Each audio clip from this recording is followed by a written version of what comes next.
Welcome back to another edition of the Disney Dish podcast with Jim Hill. It's me, Len Testa, and this is our show for the week of Schmurz Day, October 18th, 2021. Happy birthday to Laurel.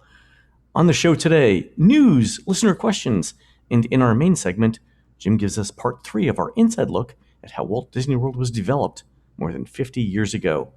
Let's get started by bringing in the man who reminds you that the Old English word for body was ban kofan, which translates literally to bone cave. Sleep tight, kids. It's Mr. Jim Hill. Jim, how's it going? Okay, so we're going for Halloween. Exactly. Halloween theme. Thank you. Yeah. Okay. I have a whole thing of Christmas as well. Okay, cool. Well, if we're going to talk about bone caves, let's talk about real bone caves, like the catacombs in Paris. Disney fans, they love to talk about the utilidors that run under the Magic Kingdom, whereas the catacombs of Paris are this man-made network of tunnels that connected the ancient stone quarries that surrounded the city of Elaine.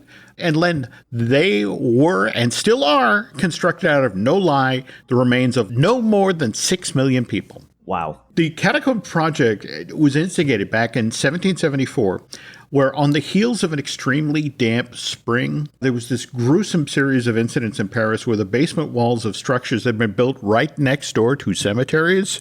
The walls would give away, and suddenly all these skeletons would come spilling into, well, the 17th century equivalent of the Rec Room. Awkward. All right. I don't know who exactly, when they came downstairs, discovered their basement full of skeletons, were like, hey, opportunity to do some redecorating. You know, the skulls look good here. It's giving out the right vibe for the basement. Yeah, definitely. Have you ever been or seen photos of a skeleton? It's kind of like the equivalent of walking through a space made out of Legos if all of the Legos were skull and femur shaped. Have you ever seen the actual catacombs in Paris? I have seen photos, and I remain very happy that I am thousands of miles away. I mean, did you ever, back when it was still Dueling Dragons at Lost Continent at Universal, ever go through the queue of that attraction? The queue, yeah. First of all, that was the longest, most confusing queue in Universal. Absolutely. But there were little kids who are still in therapy because they encountered like those 2 skeletons in like 20-foot long section of Snow White's Scary Adventure at Disneyland. And then there was the 1/4-mile long faux catacomb in Dueling Dragons. Yeah. It was kind of a poltergeist moment where when they changed it over to Dragon Challenge, they pulled the bones out. They pulled the full skulls, but they left all of the holes where they used to be displayed. It's like, you moved the headstones, but you kept the bodies.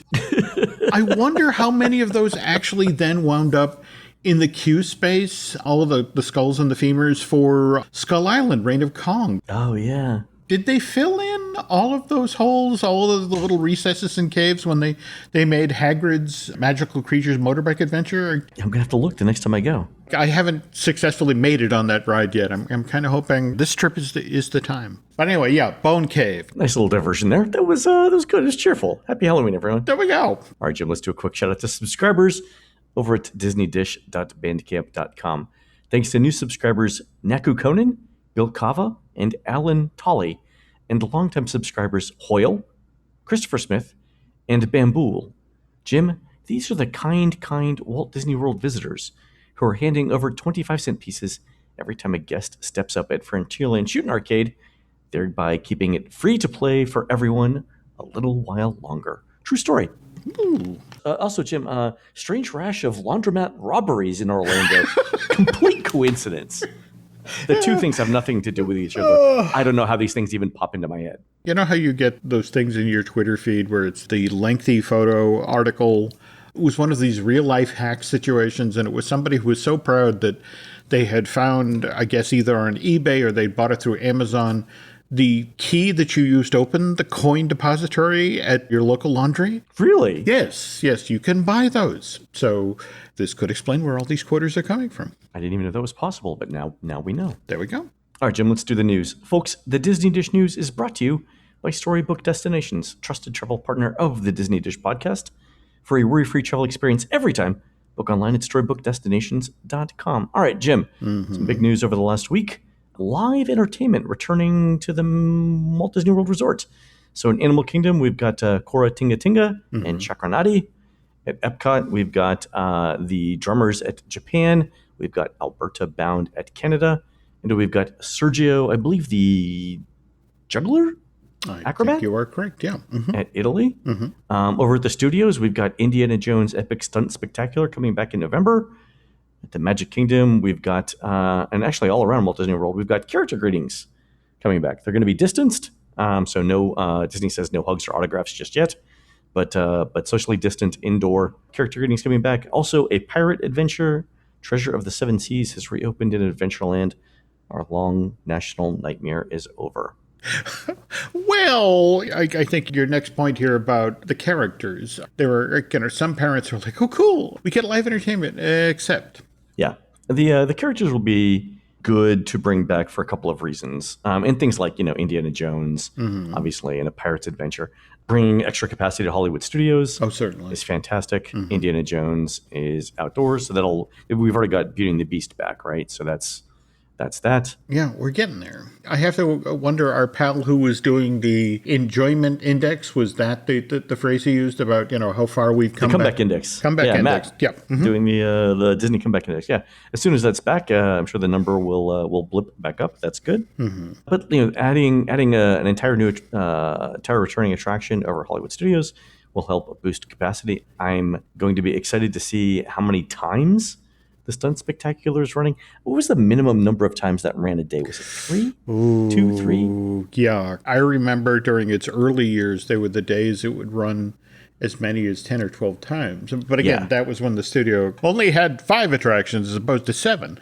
So yeah, it's going to be interesting to see how they gear up. Likewise, I don't know if you've seen, there's actually been photos from the set of the latest Indiana Jones film. Indiana Jones 5, Electric Boogaloo? There we go. Okay, all right. You got to wonder if they're going to use this very long shutdown as an excuse to finally update the show, because that was always the conceit when they did the opening back in '89, to the effect of, we will update this as the additional films in the series are. You think the show will be updated when it returns?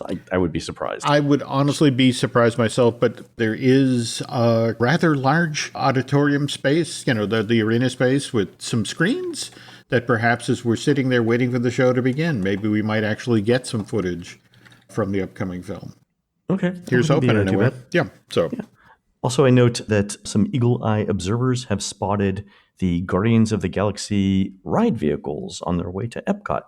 Yes. And in fact, as part of the 50th anniversary media event, they did walk folks into the building and let them stand there and sort of stare up at the giant track and get a sense of how truly big this space is.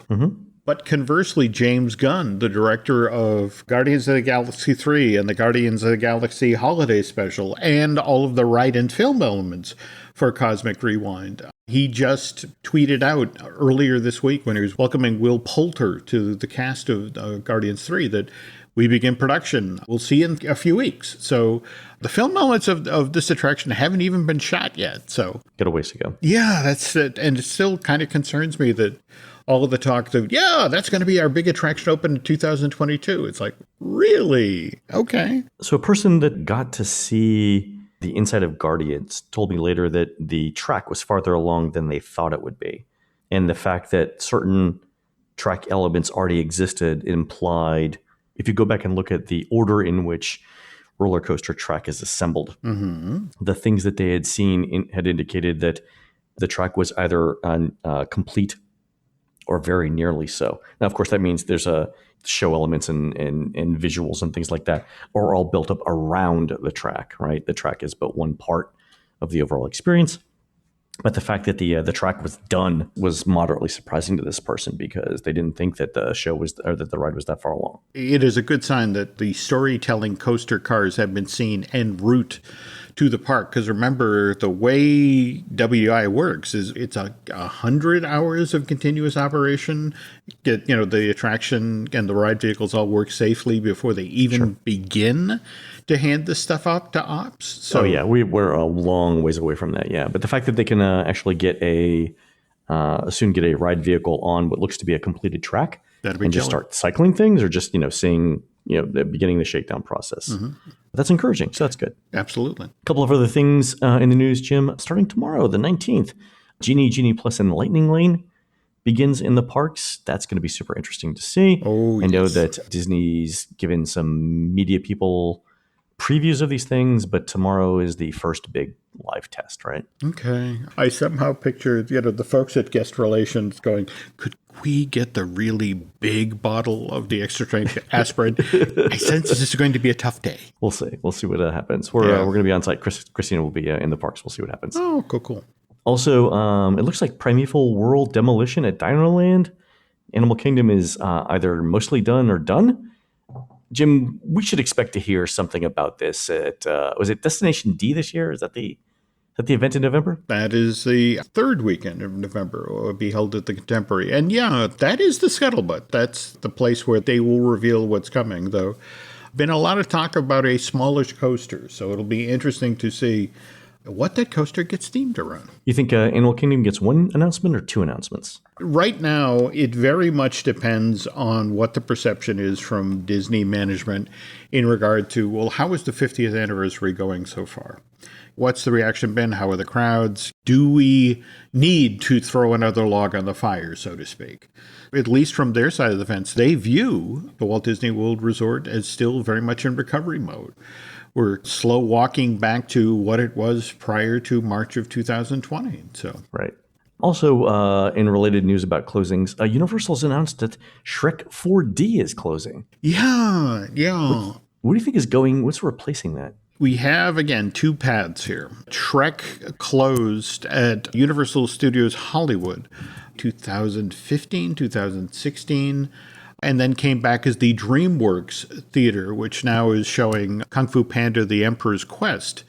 On the other hand, also opening on the upper lot there, we had the Secret Life of Pets Off the Leash family-friendly dark ride.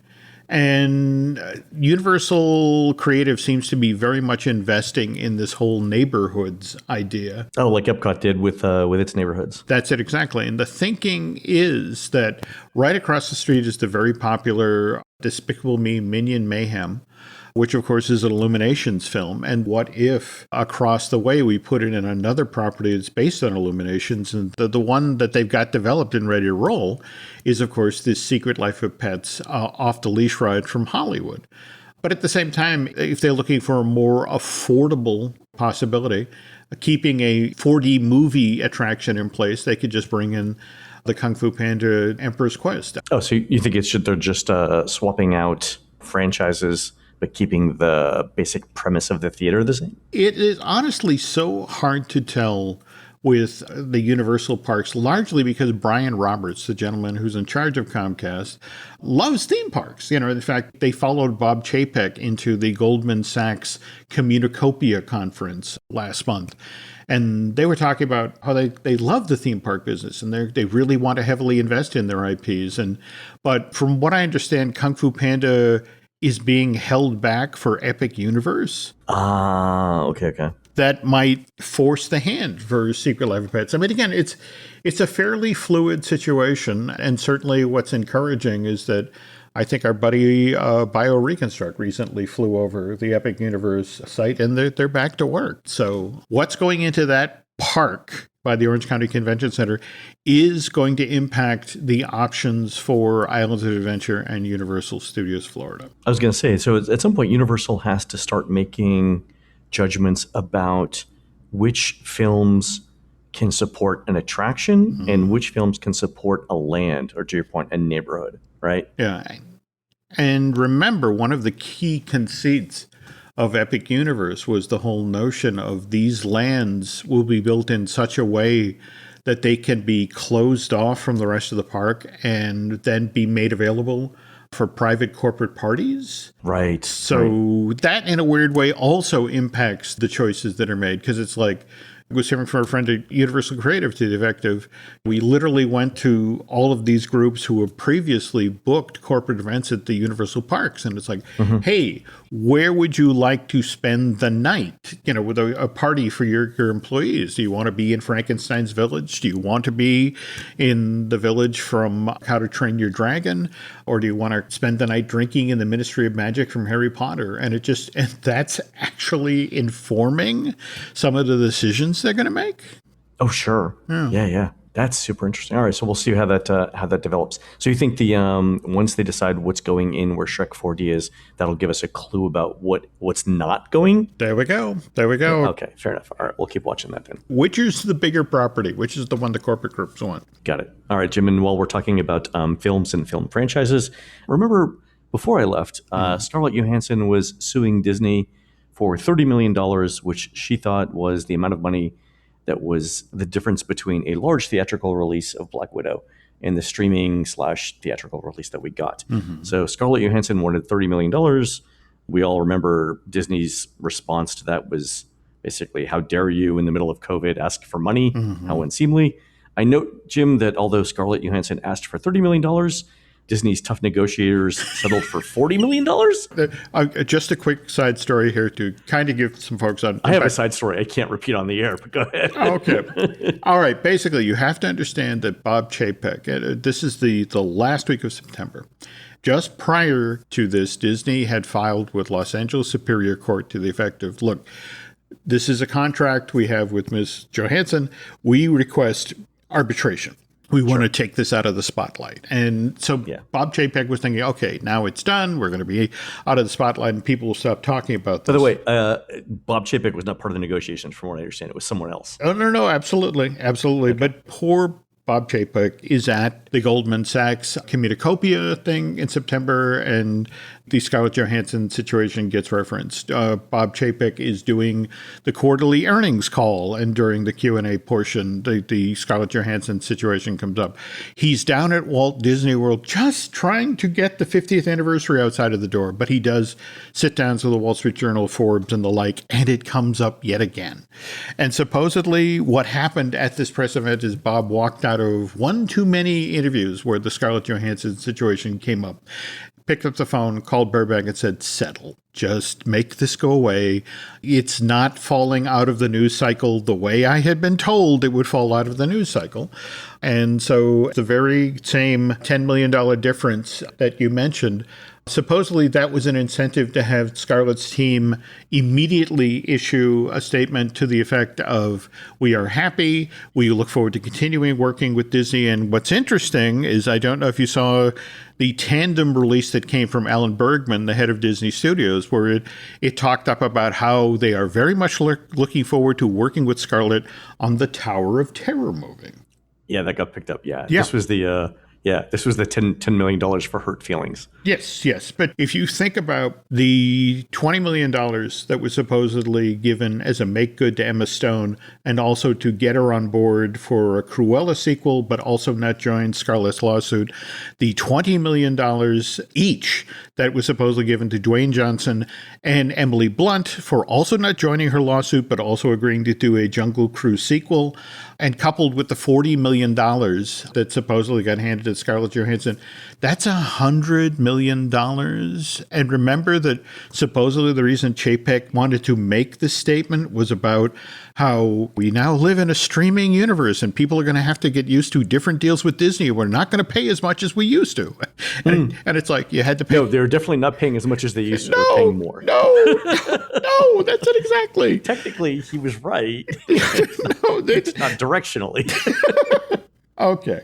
All right, Jim, let's do some quick listener questions. Here's one from Kirk, who says, have you heard anything about Genie Plus only allowing you to use the Lightning Lane once per day per each ride? So the idea being that if you get a Lightning Lane reservation for, say, Big Thunder Mountain, that's it for the day. That is actually my understanding of it, that it's once per day, which is an interesting predicament at parks like Animal Kingdom, where there aren't that many attractions to begin with. And I think, Jim, this is one of the reasons why Disney started adding shows to Lightning Lane. We all know from FastPass Plus that shows rarely needed a FastPass Plus reservation. Yeah. I think what Disney's doing here is trying to make it look more appealing. Yeah, it's gonna be interesting, watching this roll out, especially in parks like Animal Kingdom. And it's like, can't wait to see the Lightning Lane for kite tails.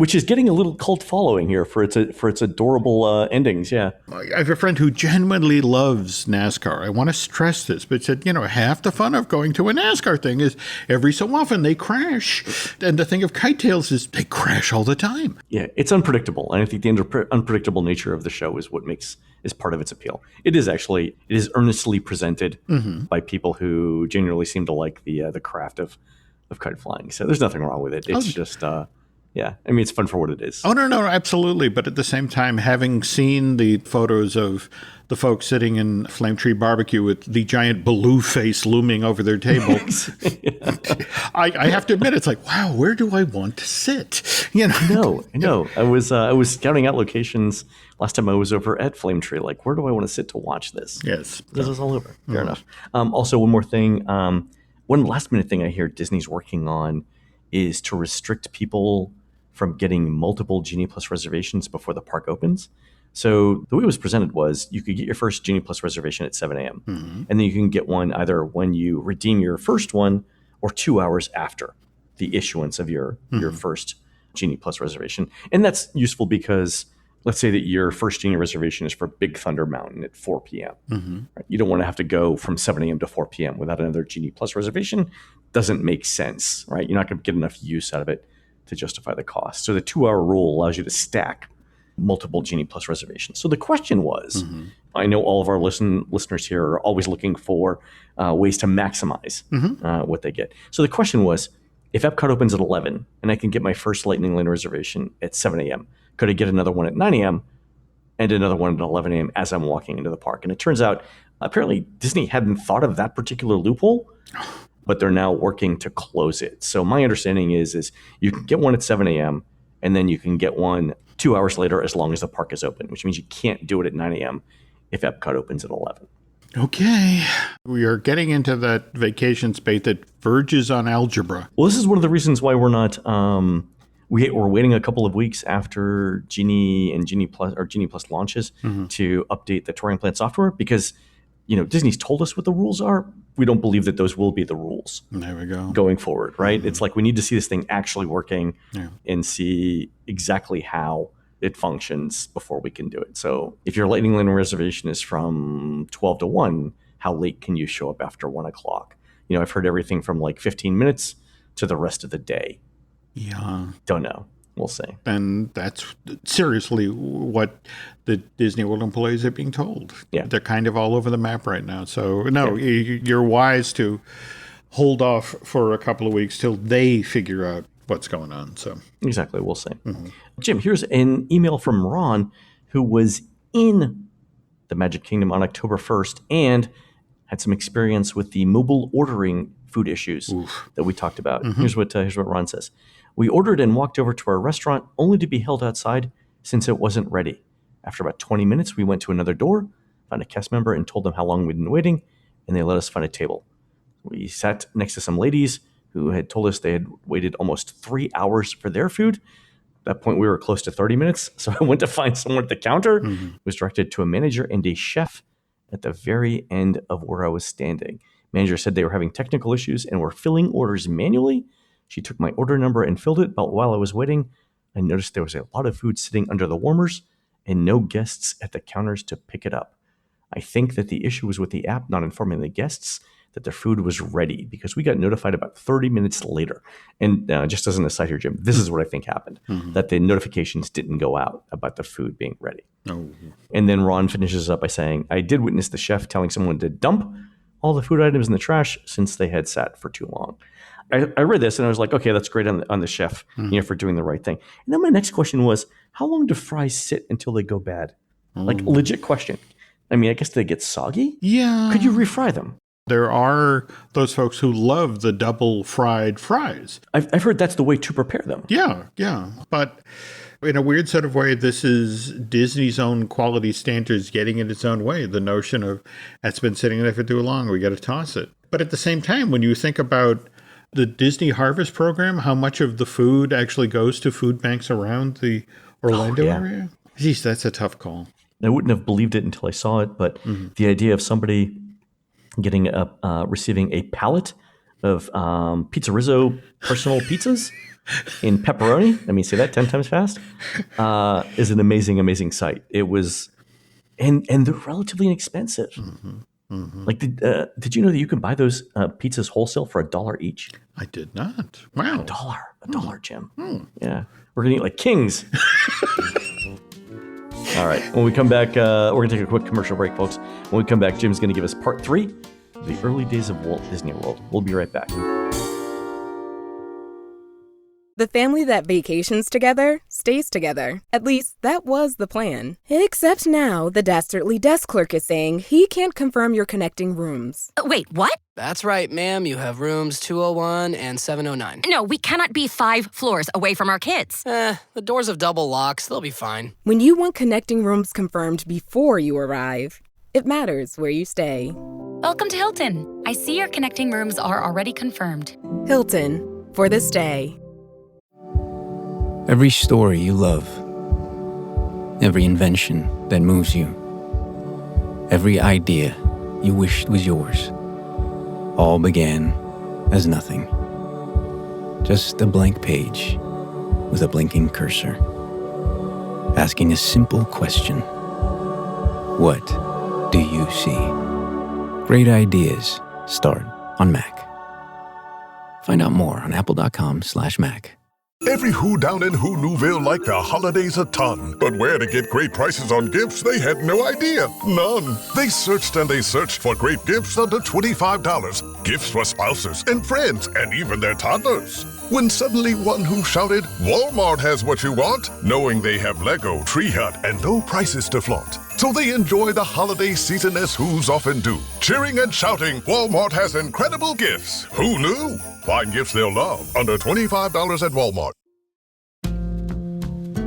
All right, Jim, we've been talking for the last couple of shows around what Walt Disney World was like in the weeks leading up to the opening, October 1st, 1971. Now we're going to extend that a little bit to talk about what happened in the early days in general, right? One of the reasons I'm doing this is there's a wonderful new book that has just come out called The Disney World at 50, the stories of how Walt's kingdom became magical in Orlando. And what's special about this book, Len, is it's first of all unofficial. It comes from the Orlando Sentinel. Really? Yes. And what's truly great about this is what Roger Simmons and his team at the Sentinel have done is they've reached back into their own archive. So it's photos they took during, for example, the construction of Walt Disney World, or stories they wrote in real time. Wow. Nice. I don't know if you saw the news that broke just this week about The Happiest Place on Earth, the movie. Oh, that's right. Yeah, being prepped for Disney Plus. What's kind of interesting is it's being executive produced by David Gordon Green. He's the filmmaker behind the new Halloween trilogy. So I just have to assume at some point this means that Walt's brother Roy at some point puts on a coverall, dons a William goes out to the shed at the end of the night, at the end of a long day of theme park planning. There we go. And just say with the butcher knife, I'm going to get Walt to cut the cost of this thing if it kills me. But what I'm hoping is that Evan Spiliotis, the gentleman who wrote the screenplay for Disney's live-action reimagining of Beauty and the Beast, is supposedly handling the script for The Happiest Place. And I'm really hoping that as part of his script, Evan includes that moment where Walt has just found the perfect spot for Disneyland Park. And to celebrate, he and his land acquisition team go to Mrs. Knott's Chicken Restaurant over in Buena Park. And, it's a Sunday afternoon and they're sitting there and they're happy because they've toured the site. And it's, oh my God, it's the right amount of acreage and it's right next to a highway. But here's the thing, they get a little loud. And the thing is, somebody evidently overheard them talking about this amazing piece of land, because when on Monday they called the realtor to close the deal, it's like, I literally just sold it. Somebody just called and bought it out from under you. Wow. That actually very much informed how, when they were hunting for the land for Walt Disney World, they buried... Just to keep it quiet. No, that's exactly. They buried the needle in the exact opposite direction. And what's fascinating is Disney World at 50, the stories of Walt's kingdom becoming magical in Florida, they talk with the folks who worked with Walt on the Florida land search. In fact, there's a gentleman, Jack Sayers. He eventually ends up as the head of industrial sales for the Walt Disney World production, but he was on the land acquisition team. And he talked about what it was like in 63, where they had winnowed the herd, so to speak. They had 3 parcels that they were considering buying. And Walt at this point is like, I have to see them. I mean, I've been in California this whole time. I have to see them. And so it's like, okay, so Walt flies out to Florida. And again, they're trying to be discreet. They're trying to keep a low profile. So when they fly into Florida, the entire group goes to a motel in Silver Springs, Florida. Not a hotel, a motel, off the beaten path. And it's the next morning. They're going to begin the land search. And so Walt has gone through the charade of signing in at the hotel as Bill David. But it's the next morning. They're up the street in the diner getting ready to begin the thing. And the waitress comes up to the table and it's like, you look an awful lot like that guy from television, that Walt Disney guy. And he said, Maury Povich? There we go. And Walt, Kangaroo? that would have been great if he'd gone that way. But Walt said, well, there's a reason I look like Walt Disney. I am Walt Disney. And it's one of these things. Are the people at the table like, no, he's just a senile old man we bring down. Really, he's from Kenosha. His name's Saul Freiberg. It's just that would have been great, but he literally reaches for a wallet and pulls out this driver's license. Oh, and they're like, Walt, you just cost us $8 million or whatever. But here's what's fascinating, that it lucked out because the very first parcel, in fact, where they'd stayed the night in Silver Springs, is there was a chunk of land in Silver Springs that they wanted to show Walt. And so they show it to him, and he's like, it's not big enough. And also at this point, he's become an expert on Florida weather. And in fact, then, it gets cold up here, so it's like, okay. So they then get on the plane and they fly over Ocala, and there's a chunk of land near a horse farm that they want to show him. And it's the same drill. It's not big enough. And so they turn the plane, they fly to the southeast, and they eventually fly over the swamps of Kissimmee. And we all know this story. But what's fascinating about Disney's World at 50 is they put you on the plane. Jack Sayers, as it turns out, is in the seat across from Walt. And he can actually hear what Walt says when he makes the decision. He looks. This is a small plane, right? It's basically 2 seats across. There we go. Touch either side. Okay, so Walt looks out the window, looks down as they fly over Raz Island and goes, that's Tom Sawyer Island. Buy it. The plane spirals down from there, lands on the island, and there we go. Walt gets out with a suitcase of money, right? Tom Sawyer Island at Disneyland Park. Walt himself designed that entire thing. I mean, every cove, every inlet. I mean, he sweated over that thing before it finally opened in June of 56. So, of course, when he's looking at Walt Disney World and, we're going to go bigger, we're going to go do things larger in Florida, to see an actual island in the middle of a real lake. And it's like, I can do Tom Sawyer's Island, bigger. It's like, that's how he closed that deal. So Tom Sawyer Island is like one of the 3 or 4 things in Walt Disney World that Walt actually had a hand in, right? So Hall of Presidents, Carousel of Progress, Enchanted Tiki Room, and Tom Sawyer Island, right? If we're going by what the story that Sayers saying, initially Walt is looking at that thing in the middle of Bay Lake, and that's where he wanted Lake, right? Yeah. Tom Sawyer's Island. Whereas when they finally decided to build it in the park, and remember that didn't open year 1 either. That was a year 2, year 3 thing. They were definitely, okay, what did Walt do on the other island? And okay, how do we carry this over here? Okay, all right, fair enough. What's truly cool about this book is it puts you on the plane. It puts you in the room. Like, for example, it takes you to the Egyptian room at the Cherry Plaza Hotel in November of 65 when Walt and Roy are finally talking about the Disney Entertainment Project. That's actually what they called it back then. They didn't say theme park. They didn't say Magic Kingdom.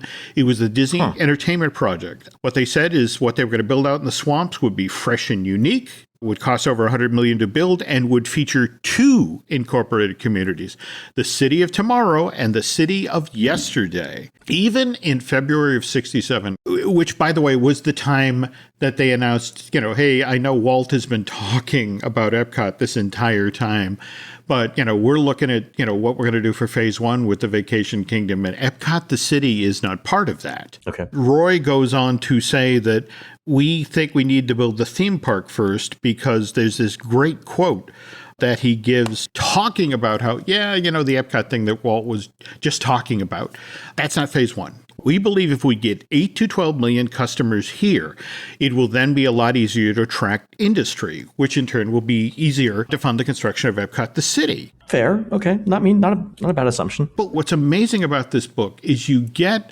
stories you've never heard before. Like, for example, when Walt is talking with Emily Bravarak, the young lady who works at the Sentinel, she's the one who actually figures out that it's Disney who's coming to Florida.